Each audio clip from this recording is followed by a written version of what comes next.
Xi to go. Oh, good night. Good.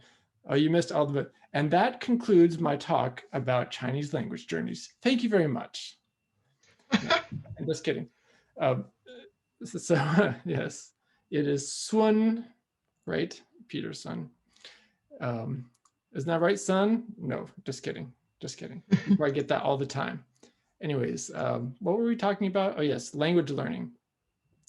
So yeah, I'm living in Shanghai for a while, and so I was on the purchasing team. So we would travel around to like different factories in the Shanghai region, cutting hard deals with these suppliers desperate to do business with an American multinational. So it was pretty interesting. And then worked a couple jobs, had nothing to do with China in the States, and then decided this is boring. I really, really enjoyed learning Chinese. I think I'd like to go back to it. And so I applied to graduate school in Chinese literature and got in a good program and took it from there. And so like, as a graduate student, everything was a bit more serious. Like my reading just rocketed up because you just like read and read all the time, the stuff in the original. And in undergrad, you didn't have to read that much, but that was like when the depth really started to come in. And I really started to appreciate, like, this is this phenomenal, interesting, world of letters and ideas and art that is like compounded in its complexity and interest because it's in Chinese. And so there's always this level of kind of enervation and excitement when you're trying to do something in another language. And so I spent a couple of years living in Taipei, one year, a year and a half in grad school, and then another year after taking the job at UBC. So that's kind of how I got to where I am now, 26 years later. All right, that's me. What do y'all want to know? 26 years, of studying Chinese, and what I've been told by my Chinese professors is that your Chinese level surpasses theirs sometimes. And that to me as a language learner, that's goals. So yeah, that's the kind of bullshit flattery you're going to get all the time by people who love you. I'm just teasing. No, white guys studying Chinese, like, you get flattered a lot. If you're not white, or if you look Asian, people will be asking you why your Chinese is so bad, and you'll say, because I grew up in Burnaby, damn it, or because I'm actually Korean, damn it, or whatever it may be. But there's a few things that, yeah, right, it's sounding, but like, if you're on the telephone, nobody can tell like who you are.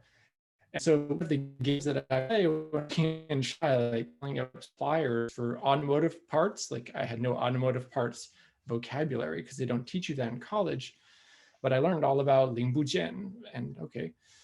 And so I would like pretend to be someone knowing what I'm talking about automotive components in Chinese. And there would usually come a point in the conversation where they'd be like, 请问您是外国人吗? And I'd be like, 关你屁事, like, it's none of your business. No, I wouldn't really say that, but I'd be like, well, if you can't tell, does it really matter? But like, seriously, like the kind of fake it until you make it thing, I think does help a lot with language learning. So it's like, if you love Jay Cho, like Zhou Jielun, like memorize his songs, just like keep going to KTV. Like KTV. That's my motivation. Exactly. Huge motivation. It's the right. same reason like poetry. Like we should be talking about poetry. It should be mandatory for all language learners. And I'm not being flip about this. I am deadly serious. Is that if you just get, my children are young. We were living in Taipei. I got like the illustrated Tang Shi Sanbai Shou, right? Like 300 Tang poems that every 5-year-old in China memorizes. And you just start with the 床前明月光, but like you just do it over and over again, and then you realize how 五言 and 七言 work. The pentasyllabic and heptasyllabic verse. And then you just see it everywhere. And you learn how to write a sentence. And that is why tonight's event, right, move it back to the previous slide, is called 语言学习经验谈. 语言学习 is like one unit, and 经验谈 is another unit. And like you just know from your poetry reading or whatever that is correct and that sounds good. And like you can start to talk that way and write sentences that way. And you start to gain this intuitive appreciation from that of like the diction and the rhythm of the language. And so that is what Jay Cho can teach you, as well as the Tong poems. But like pop songs are where it's at. Like usually the vocabulary is really simple, but you can do it in the shower, study in the shower. Thank you for that wonderful introduction, Professor Ray. So with that, I'm going to talk briefly, very, very briefly about our presentation outline for today. So our presentation will be split into 3 parts. The first 2 parts covering both experience sharing for language learners and as well as literature learners. Just to preface today's presentation, most of it, like 90% of it, will be done in English, and about 10% will be done in Chinese, just so that we get a little bit of mix around with the language, and that both native speakers can learn a little bit, and we can cater it to both audiences. So let's start with the first part, which is a quick little I guess like a little activity that we can start with, which is what are the most rewarding things that you guys think come out of language learning? And what are the most challenging things that come out of language learning? So if you guys can use that annotate tool that I talked about before, you guys can maybe write a sentence or maybe draw like a picture or something on the left-hand side about what you think is most rewarding about learning Chinese, and then on the right-hand side, something that you think is the most challenging.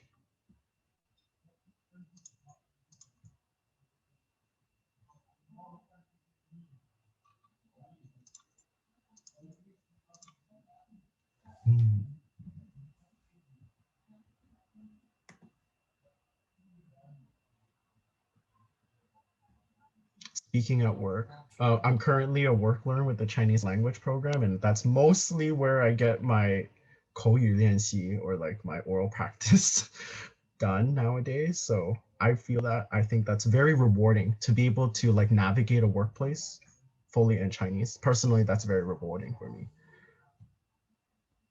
Or ordering bubble tea, I feel that too. When I do it, like I feel like a boss. Alrighty, let's move on ahead. Let me clear this up. Okay. Oh, whoops. They just keep appearing. Okay, awesome. So we're going to move on to part 1, and I will let Ashley take over for the first bit. Awesome. Thank you, Aiden.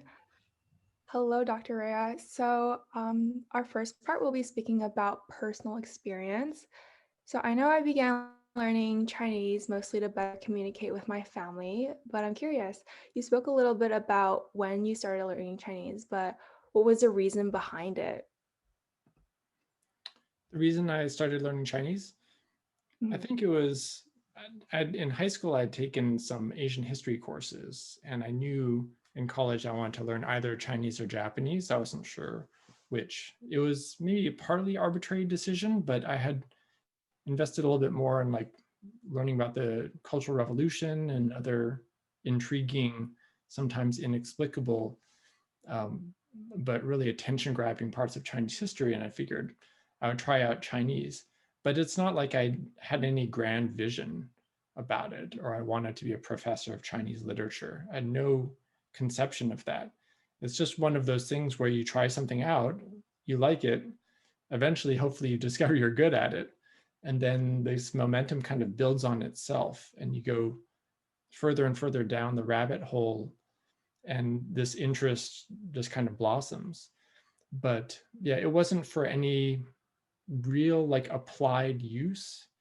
Like it wasn't to talk to my family. It wasn't to talk to, waiters at restaurants or pick up babes or anything like that. It was not, I don't think I had an application in mind when I started doing it. I was just kind of curious. Okay, And I so, see. Yeah, so it was mostly the history part that intrigued you, right? I think that was one of the hooks, but yeah, I don't think it was the history alone. And I just came to love the sound of Chinese Mm. and the ability to communicate with more people. And yeah, I think I've always loved music and um, liked rhythm. I'm a drummer. And so Chinese has both music and rhythm to it. So I think there's also an aesthetic quality to the language itself that I really appreciate, in addition to all of its many applications. Definitely, Chinese is a beautiful language with many components. Um, and I know I'm speaking for a lot of us when I say that it can also be a very difficult language. So some students may find that language learning is embarrassing or even discouraging because they might not feel so confident about it. In your experience, how did you overcome these challenges? There was, I think at the beginning, a lot of brute force, just like many hours of repetition on like writing, handwriting. We had to learn like how to write 5 characters a week, which now seems like laughably few, but it was a real challenge for my university brain, and might still be now. Um, but I think you keep hammering at it, and then by the summer we were like learning 50 a week, and like, good God. So there is a learning curve, and you can ramp up. But I think that one of the breakthroughs really was the immersion environment for me, and that I became much, much more confident in speaking.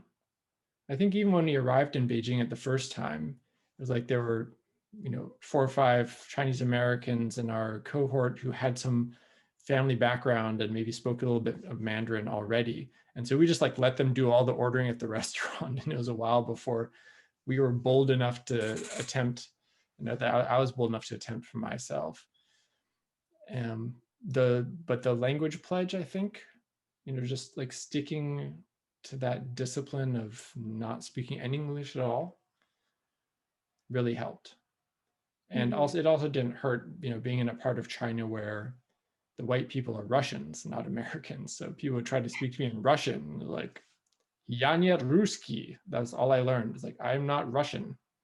It's even better because you get to learn both like Chinese and Russian, right? It's like a 2-for-1 kind of deal.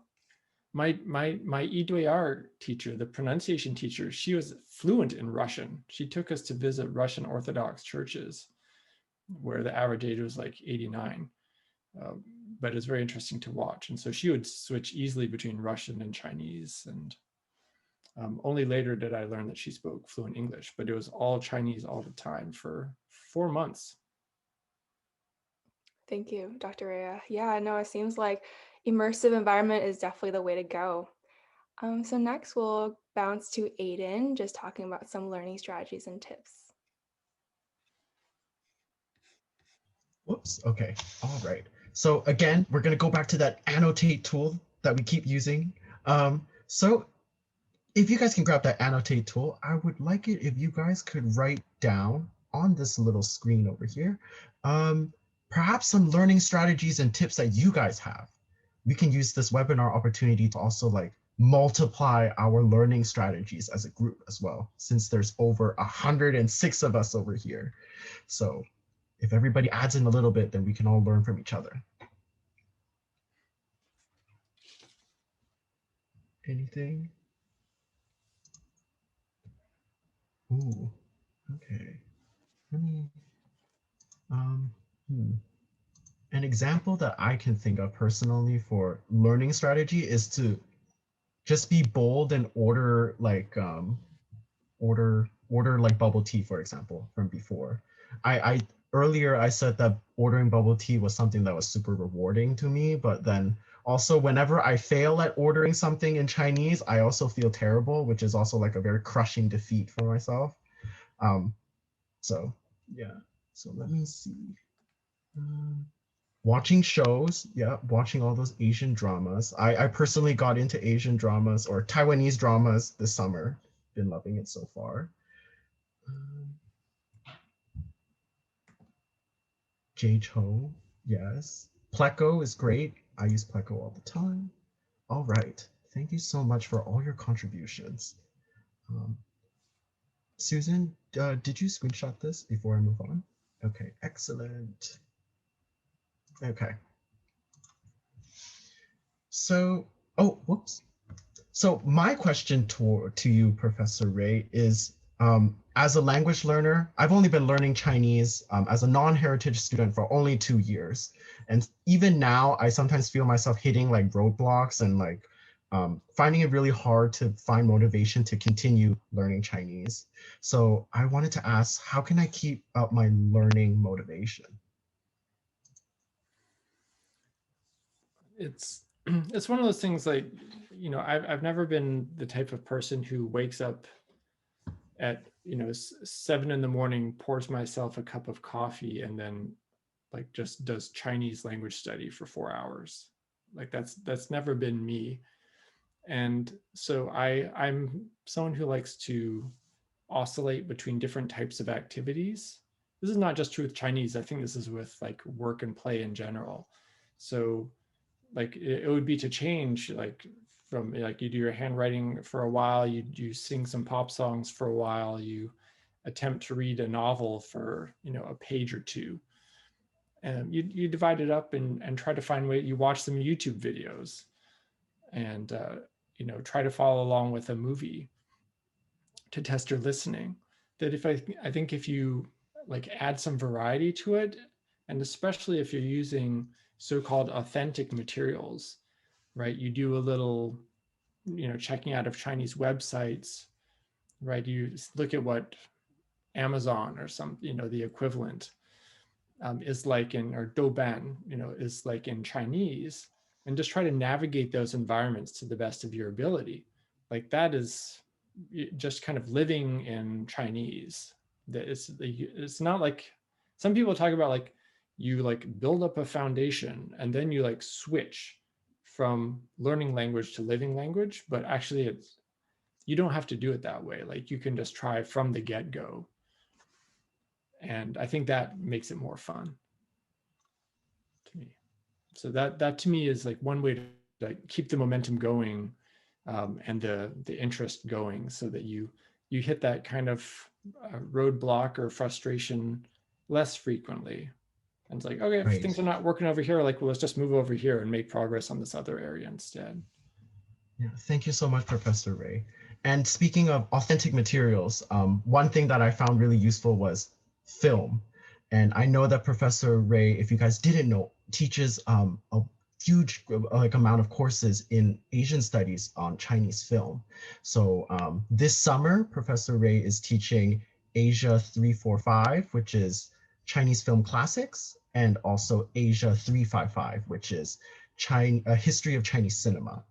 And if you, yeah, so those are all available if you ever wanted to take those. And all for the Chinese Film Classics course, a lot of the modules and the videos are actually available on his website, which is ChineseFilmsClassics.org, which I put down in the chat if you guys want to look at it. Awesome. Now we'll move on to part 2, which is experience sharing for Chinese literature learners. So this is where I put into play my Mandarin skills. Okay. 雷教授想问一下，如果我不是中国专业或者是亚洲研究的专业的学生，为什么要选择中文文学的课？因为好玩，它是一个原因，是最简单的原因，可以多交一些朋友吧。我觉得不应该用一个纯粹的实用观去学习中文。你如果把语言学会了，或者是学到一定的程度，你后来所发现的用处会多得很。所以我觉得你可以先把那个实用的考量放在一边。那想问一下，因为对，我知道真的是这样子想。我们现在今天好像有很多文学课的学生，但是想问一下，要是我是一个文学课的学生，为什么应该上一个电影课呢？一个中国电影课？呃，我觉得是互补的。如果你是学语言的，你要通过文字，也可以通过这种音像去啊、进一步了解中国文化或者是中国语文。所以我觉得有这些不同的管道，都是非常有用的。比方说，举一个例子吧，呃，你有没有听说过一个电影导演跟演员叫做姜文？他拍了很多非常了不起的电影，有《鬼子来了》，有《让子弹飞》，还有一个叫做《寻枪》。寻枪不是他最好的电影，但是我记得我看《寻枪》的时候，好像里面有一部分他的他的角色，他不说他不知道，他说知不道。我听了就觉得特别好笑，我一听就了解他在说什么，又知道他在开玩笑，或者是拿土包在开玩笑。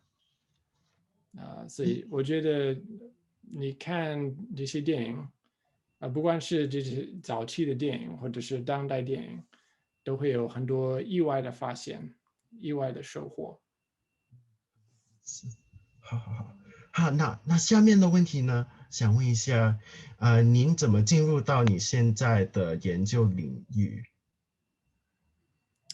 我的研究领域，我的研究领域虽然名义上是那个近现代华语文学，或者是可能一开始叫做中国现代文学，但是现代是从哪一年开始呢？那很难说。近代、现代、当代怎么分呢？然后那个研究跟教学又不同啊，所以基本上我的研究领域就是跟着我的兴趣而走的，没有人会干涉我那个研究自由，或者是教学自由，所以在这方面，我觉得我是相当幸运的。所以当然我花很多时间研究中国现代小说、散文和电影，但是基本上我就把自己视为一种文化和语言的爱好者，然后我有的时候说，哎呀，我一开始我写的第一本书是关于幽默，关于笑话，所以也许是那种不等大雅之堂的一些题目或者是史料，但是我要把它推进大雅之堂，然后我也要用我自己的观念、我自己的想法、我自己的广阔的阅读经验去了解它，然后看能不能爬出什么样的新的意思出来，嗯，或者是把中国的文学史从一个新的角度摆出来给大家看一下，嗯，这是全是跟我的兴趣跟着我的兴趣走的。然后我研究笑话的时候，我又发现为什么有那么多关于上海人是骗子的一些说法，因为人人都知道上海人都是骗子。我所谓的我们就是说20年代、1920年代、1930年代的住在上海的人，好像有很多这类的故事。所以从这个研究发现，我就开始研究骗子的历史、骗子的文化史。所以这不是我一开始有什么打算，然后就往那个方向走的，是在做这个的同时，有这种没想到的一个发现，然后又转了方向。好，谢谢，真的很有意思。Do you mind repeating that perhaps so that our English speaking, like, it doesn't have to be word for word, but of course, like, could you like maybe repeat that so that like our English speaker Sure. audience can like perhaps get a gist of what you were talking about?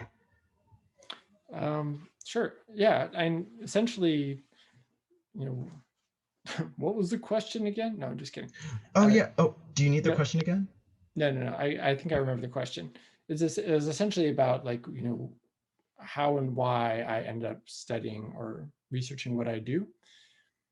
But yeah, it is essentially find and follow your passion. But it's not like you always know in advance like what your passion is, right? So it does take a while, and it's a little bit trial and error, but you kind of proceed with your best assumption. And I knew like from before I started graduate school that I was really interested in funny stuff, and I had kind of naive questions about, did China have an equivalent of Monty Python's Flying Circus? And well, not exactly, but there's a lot of other interesting stuff there. And say, okay, like this turns into a project and it grows organically in unexpected directions. And then wait a minute, why do I keep coming across jokes about Shanghainese being all a bunch of swindlers and frauds?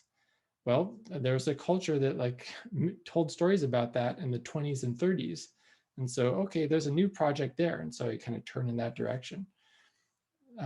And so, yeah, you kind of discover things as you go along, and your scope of vision also expands. So I think one of the worst things you could do is to try to like artificially limit that stuff. I really do think you do have to follow your instincts, because that's usually, if you're noticing something, it's probably the beginnings of a good project. Thank you so much for sharing.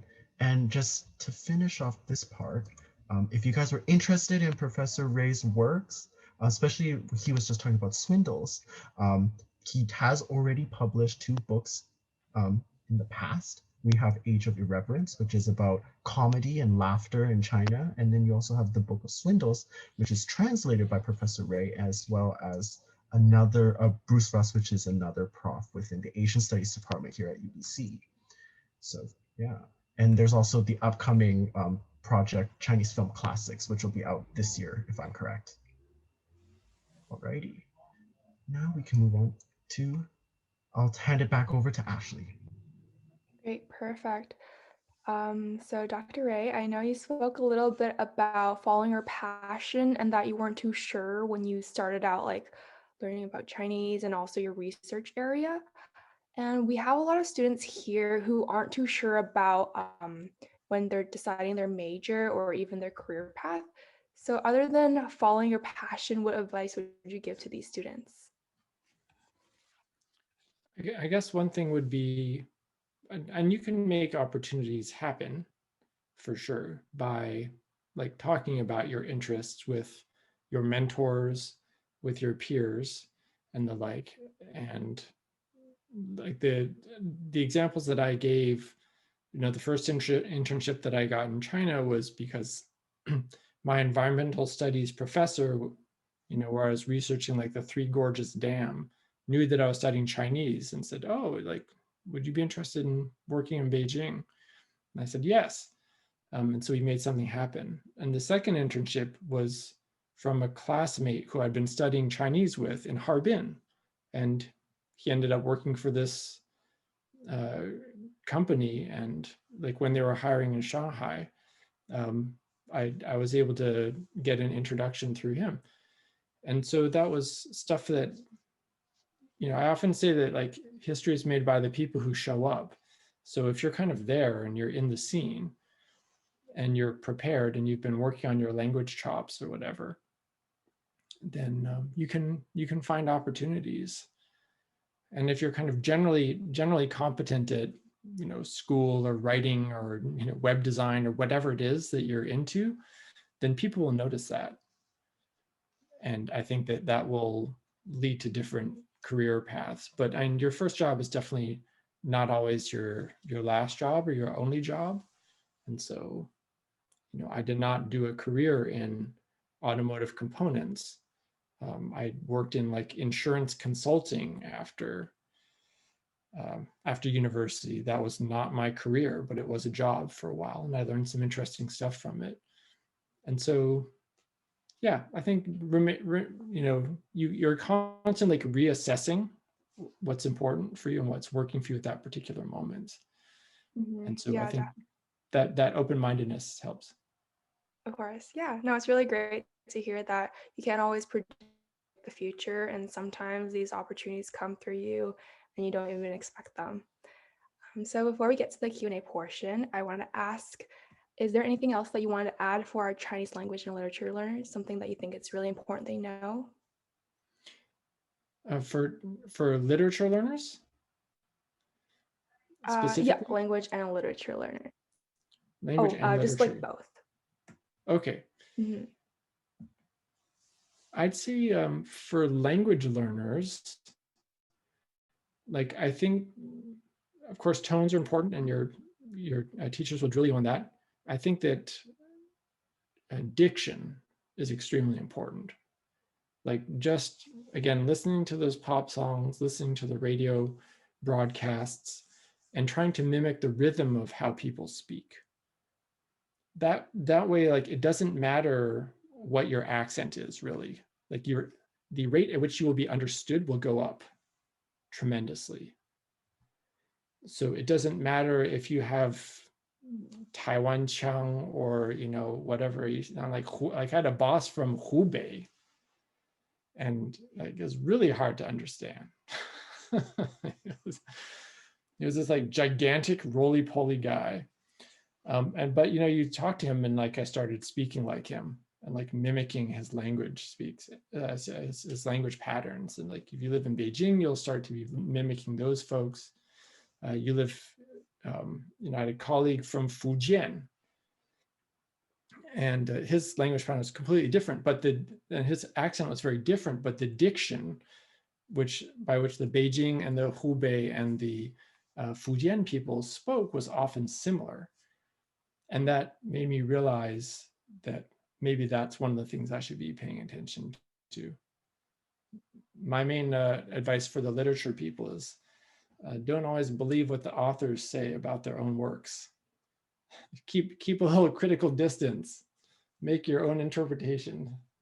Don't trust what Moyen says about Moyen.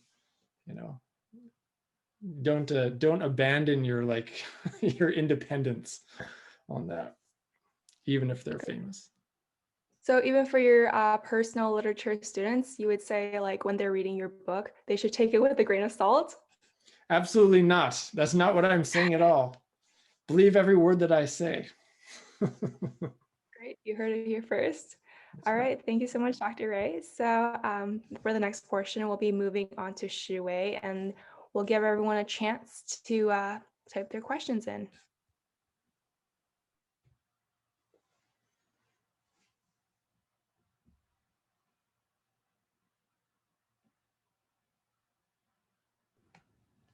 Hi everyone, my name is Shiwei, and I'm also a second year student at UBC. I'm majoring in English literature now. But yeah, learning Chinese has been really interesting for me so far. And if you guys have any questions you want to ask Professor Aya, feel free to enter it into the chat or opening the mic if you are comfortable to do so. Just use the raise hand function if you are going to speak, so that we have a queue going. Yeah. Caitlin, I see that you have your hand up. Are you comfortable opening your microphone to speak?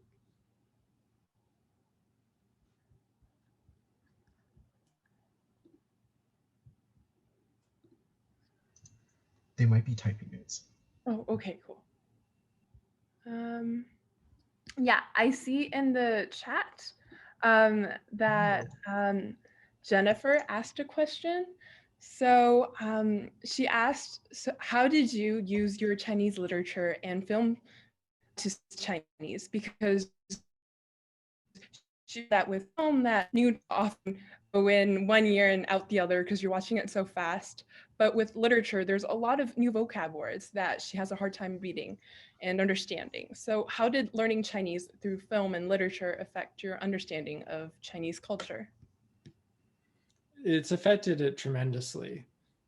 In undergraduate, I did a senior thesis on Zhang Yimou, the filmmaker's adaptation of Yu Hua's novel To Live, right? So it's a very short novel, like, and I later got to meet Yu Hua, and he told me that he had met people on his like author tours who said that they had been studying Chinese for 6 months and they were able to read To Live. And he also mentioned that he often gets asked why his language is so simple. And he says, well, I was not well educated. And so that's all I had was like a very limited vocabulary.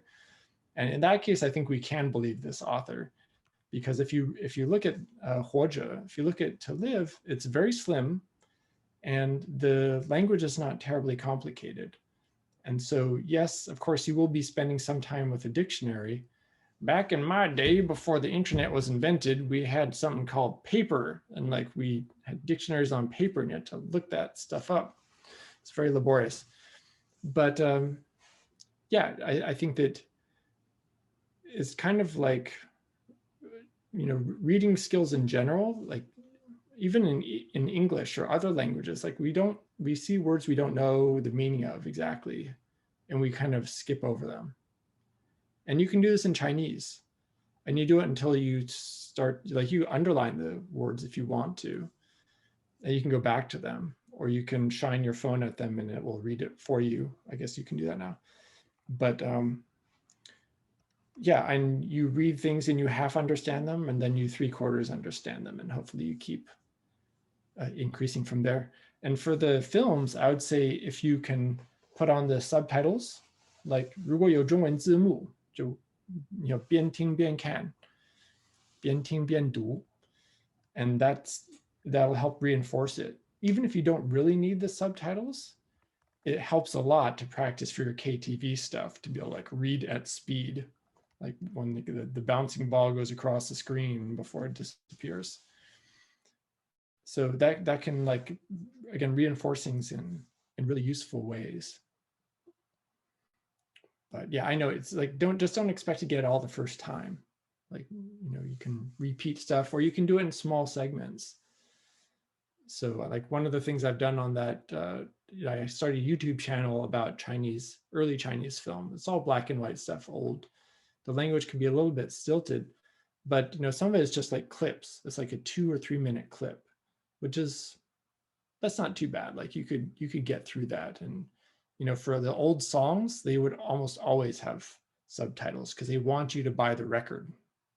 So they want you to learn the song. So just keep practicing the Siji Ge, the Song of the Four Seasons, or whatever it is. All right. Yeah, that was really amazing. Thank you so much. And for Caitlin, I know that you had a question earlier. If you're comfortable now, and if your mic is working, would you feel comfortable asking your question? Yeah, so I wanted to ask, so for me, my particular interest has been in studying Chinese poetry, but I haven't figured out where to learn it. So where can we go to like learn more about Chinese poetry? How can we use Chinese poetry to improve our Chinese? And most importantly, how can we use our Chinese poetry studies to write our own Chinese poetry, that kind of thing? Ah, yes. This is one of the things I do love about China is like there's so many poetry enthusiasts, like mostly amateur, mostly people that just really love the stuff, are not in it for the money. And so it was like poetry websites, tons and tons. There are websites like souyun.com, which are like for finding out where poems came from, and like you can search for a line and it'll tell you like that line appears in these 25 poems, and they're like, so you can really go down that rabbit hole. I think there are plenty of people who like recite poems, and recite their own versions. I did that. I think the poetry night recently, and so there's many, many, many, many resources on Chinese poems. And as I was saying before, like if you learn the different poetry forms, and to split things into 4s and 3s, right, or 2s and 3s, you can write your own poems like really quickly. And and again, this can even work into your everyday speech, right? So 亲爱老师王香宁颓废荡子雷清风 that type of thing, like parallelism. Hey, it works. You can try it on your friends. All right, thank you so much. So we have another question from Mingju over here. I'm sorry if I'm pronouncing your name wrong, but so how did you continue to raise your Chinese level after you kind of reached the advanced Chinese language courses? So like, I guess the question is asking like after maybe like reached a plateau, like how do you think you could take other courses to help you? And I do remember, I was at a small college, and so like when you get to 4th year, it'd be like 3 students and the teacher. So we got a lot of personalized attention, which was really nice, but it's nice to have a community too. I don't know if I don't think I ever plateaued. Like there's always challenging stuff out there. You can always read a more complicated novel. And so I never felt like there was a lack of challenge. But I do think, or a lack of regional accents that you cannot understand. It's like you can find those very easily. Or stuff like public speaking, right? Not all of us are natural public speakers, but if you spend enough time in China, you will end up at a banquet where you're like asked to sing or to give a toast. Like shit, like you better have your toast ready. Like you better the toast language, the toast idiom. And you better have your one song. I remember my PhD advisor, going to conferences with him, and like he's like one of the guests of honor, the VIPs, and so of course he's asked to like sing. And so he like I had enough conferences with him, I realized he knew one song, and he knew it well. And so like again, have your JCHO ready. But yeah, so I think there's like different idioms of language. And so if you find like you're spending a lot of time on one, like you've spent enough time with poetry, you're done with that, or you've spent enough time on literature, you're done with that, then move into something else. Listen to the news a lot, or read a lot of news websites. I don't mean to pick on JCHO. There are plenty of other good pop stars out there. He has a restaurant in Taipei, I think. He's an entrepreneur. Thank you so much. Yeah, and I see that Shirley has a question here. Shirley, if you're feeling comfortable to speak, would you want to ask your question? Oh, yeah, sure. So, hi, Dr. Ray. I was just wondering, because I've been reading a lot of papers on Chinese culture and history. So I feel like in a lot of Chinese contemporary cultural products, there's a lot of interaction between the traditional and the modern. So as someone who studies Chinese culture and history, how do you navigate or conceptualize these two ideas without essentializing them? Or do you have any tips to avoid doing that? Yeah, and you don't have to spend too much. Like I think you can very like quickly realize intuitively that there ain't no such thing as like traditional and modern. It's like these, it's a binary or a dialectic that it can be very productive and stimulate really interesting ideas.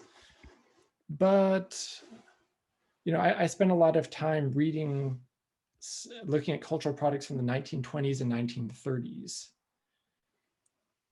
which to us nowadays in the 21st century may seem like it's closer to antiquity, or it's like closer to traditional China, which ended at the Qing dynasty. But no, it's like there's no break, or like where they thought the break was different than anybody else, than the people that came before them. And like, you know, scholars who focus on the 1870s, they're like, no, it was like the Opium Wars, like there's before and after the Opium Wars, that was the main break. But so you realize how relative a lot of this stuff is. And I mean, at the same time, one of the challenges of living in China is so many people keep falling back on the same old ways of categorizing the world. And that can be very frustrating, because people will make presumptions about you based on where you're from and what you look like and like how you sound and stuff like that, and like mentally put you in a box. And it could be a foreign box, it could be a modern box, it could be a traditional box, it could be a whatever. I can't tell you how many papers I have graded that's about like, you know, Raise the Red Lantern, the film. And like, this is a representation of like traditional Chinese women. It's like, wait a minute, this like film is set in the 1920s or 1930s. And like, we have to question that assumption. Is that really traditional? So that's a roundabout way of saying, take it all with you, a huge grain of salt, and try to make a finer, I think, more meaningful distinctions. And I think that when people apply terms like traditional or modern, they're trying to create some type of meaning, or they are expressing something that is meaningful to them. But you don't have to take it as truth. Just take it as meaning and try to understand what the meaning is.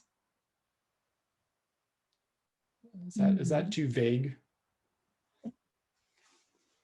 Like, I've actually asked this question to a few professors because I'm still trying to conceptualize, because you hear the words modern, traditional like thrown around a lot, but also realizing that these aren't static concepts and they're constantly changing as we move with time, right? Because time is always like progressing forward. So just trying to understand that we're talking about, like when we say these terms, we're talking about a thing that doesn't really exist, is just trying to like pulling my mind a little bit because I'm trying to like conceptualize this. So yeah, interesting though.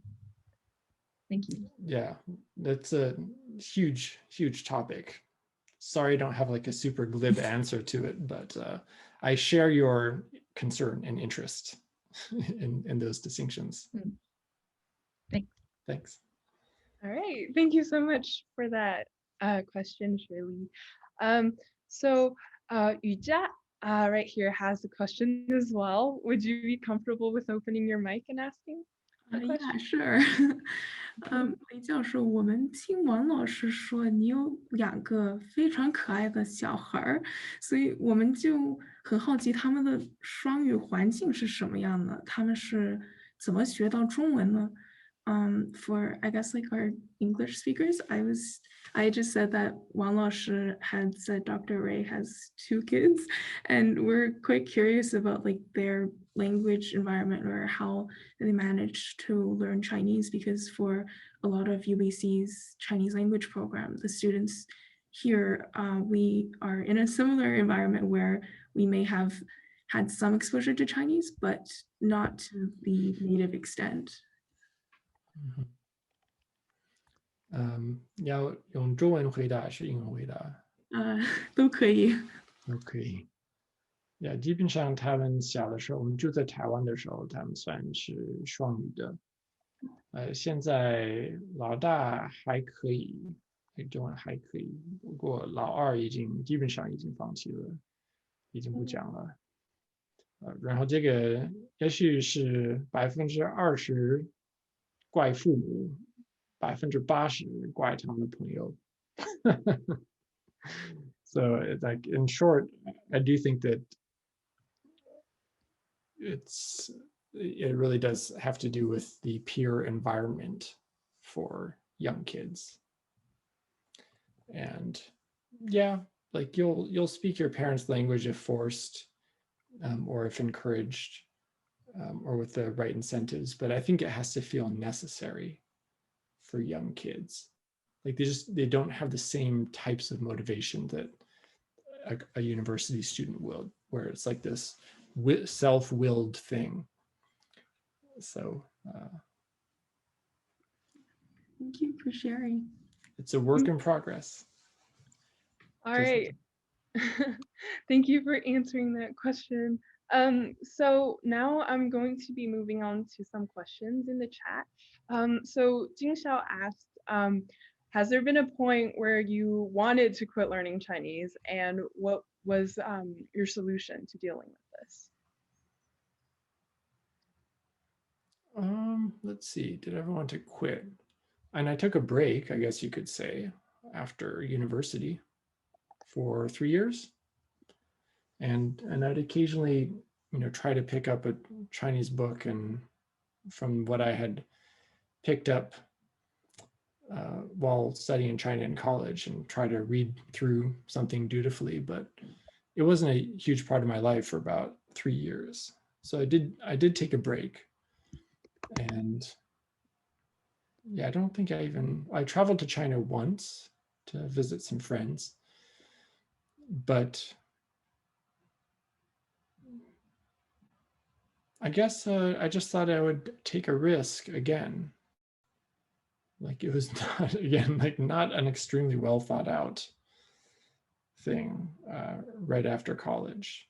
It was still this, like, retrospectively often like want to ascribe like very clear narratives to everything. But I just guess I felt like intuitively I wanted to recapture some of the fun and interest that I had while studying Chinese originally, where again, it was only partly purposeful. Like, of course, you want to acquire the technical skills and not make a fool of yourself, but it wasn't really career driven in the same way that a lot of people are expected to be nowadays, and like major in engineering, go make money. That can sometimes follow later. So I don't have I've always been a very self-motivated person, I guess, and tried to do things that interest me and associate with people who I find like interesting and stimulating, and to learn from them as well. But I feel like in my life in general and in career, it's nice if you can have a career that does allow a certain amount of flexibility for experimentation. And so that's why I really like this particular job, is because you get to a lot of autonomy in what you do and how you do it. And you are constantly meeting new people, including like all of you guys. So there you go. Yeah. All right. Thank you so much. And Sapor asked a question earlier. She says she's taking her first Chinese course this semester, and she asks if there's any specific tools or strategies that'll help her with writing specifically with grammar. Yeah, and I can get a handwriting app on your phone, or like input method editor that lets you do, finger writing on your phone. That's very good, because the not droid, whatever it is, like the little ghost in the machine will tell you if you're right or wrong. Like either it recognizes your character or it won't. And like either your bihua is correct or it's not. Sometimes you can fudge the bihua.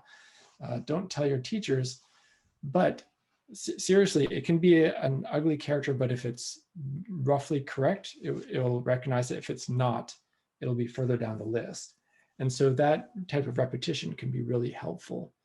And I'm not as up to date on the stuff like the tone recognition softwares that like help you visualize your tones. Ma, it's like, okay, like, did you go down low enough? It will show you on the screen. That's really cool. But I think there's a lot of stuff now that was not available when I was a kid, that it was, like YouTube had not been invented yet. So you can binge on amazing language learning YouTube videos, and yeah, and learn a lot through that. And again, a lot of stuff is subtitled now, so you can train your eye as you're training your ear. Or, you know, I've never done chat roulette, but like there's all of these ways you can have these low stakes interactions with people and like speak and be spoken to and have a conversation in a non-threatening environment. So, but I think your main resource is probably your peers and your, you know, other people who are like-minded and are willing to devote something to it. So Yeah, thank you so much. And with that, we're almost up with our time, and I have one last really good question from Eric. So they say whenever I consider trying to have a conversation in a different language, there will occasionally be some awkwardness in how to get a message across. For example, the other party might not understand what they're trying to say. So how can you overcome these obstacles during your work and studying years in China?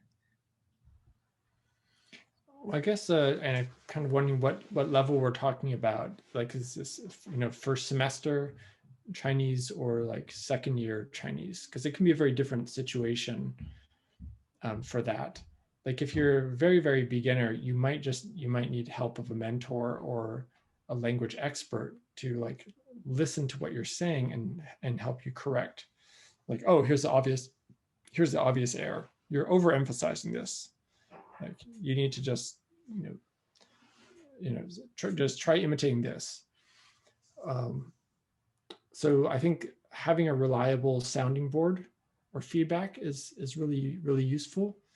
But ultimately, you just want to be able to produce the correct utterance again and again until it becomes second nature and it just feels right to you. And that does take a while. If you're in a particular, if you're like in the market and you're trying to, negotiate for a watermelon or something like that, then you may not have that luxury of time. You may have to like speak into your iPhone and have it translate for you, and then try to repeat its translation. Has anybody ever used those? I never have, but I've heard it can be done. That like you speak English into your iPhone and it will translate it into Kazakh or Chinese or whatever might have you right on the spot. So even if you don't have a friend, even if it's a lonely Friday night and you don't have 80 of your closest friends around, you can talk to your phone, talk to the machine, and it will help you. But I don't mean to be glib. I just mean that like, there's a ton of resources out there, and I am not well schooled in the bots and all of the mechanized language learning tools that are out there. So for that question, I would loop back with some of your teachers.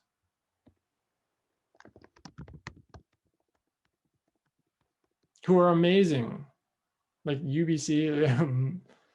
I'm not going to say, I had great language teachers, in college, but you guys are pretty lucky. You have the best of the best. Yeah. I guess we are. Thank you so much, Professor Ray. And 谢谢大家，谢谢各位今天来参加我们今天的活动。Thank you everybody for coming to today's event. If you guys are a Chin student and you guys want to, put, your participation in this event towards bonus marks, you guys can scan that little QR code on the right-hand side, and then you guys can fill out that little assignment that we have. It shouldn't take too long. The due date is March 19th, which is next Friday. So you guys do have a week to do it. And if you guys have any burning questions that, we didn't get any time to answering today, or or if you guys didn't feel comfortable putting it in the chat, you guys can email Professor Rhea. That's chris.ray@ubc.ca. Put it on the left-hand side. And before everybody leaves, I was wondering if we could take a nice family photo. So if you guys are comfortable, please turn on your cameras and then we can take a fun photo. Let me turn off this screen share for a second. Stop sharing. There we go. All right. We'll just give everybody a second. And since everybody has their cameras on, we can give Professor Ray a big round of applause. Yes, Thank you, round guys. of applause. I'm amazed how many people turned out for this thing. I know, it's crazy. Crazy. All right. So, Susan, are you ready to do this? Awesome. Okay. So on the count of 3, we're all going to say UBC. 1, 2, 3. UBC. And then we'll do that 2 times because like we have so many participants. Okay. 1, 2, 3. UBC. And then one last time. 1, 2, 3. UBC. How exciting. All right. Thank you everybody for coming out tonight. I hope you guys found it insightful. You guys learned something. And take care. Enjoy your weekend. It's going to be sunny. Have a great weekend, everyone. Take care. So much for coming. Have a good night, everyone. Good night. Good night. Good night. Bye bye. Bye bye.